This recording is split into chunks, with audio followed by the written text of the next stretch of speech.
南投的玻璃店公所庆祝阿公阿嬷节，特别伫玻璃的水源地来举办野餐，让阿公阿嬷享受天伦之乐。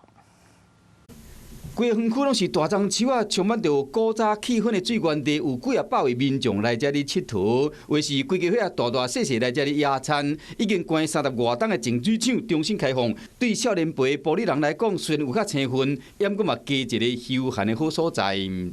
就很漂亮，就想说，里面以为只是水厂而已，怎么有一个这么大的空地可以让我们野餐？空气清新，很多树木。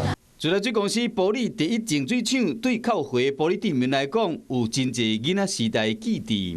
这样的是来这圣鬼，演竹马来这，很多学校的学生演竹都来这里。玻璃电工所认为讲，这个所在真宽，要真侪老树老厝，打算要甲开发做亲子的游乐公园。有事没事赶紧转开华视，还没有订阅华视的 YouTube 频道吗？赶紧按赞订阅，开启小铃铛，我们华视 YouTube 见。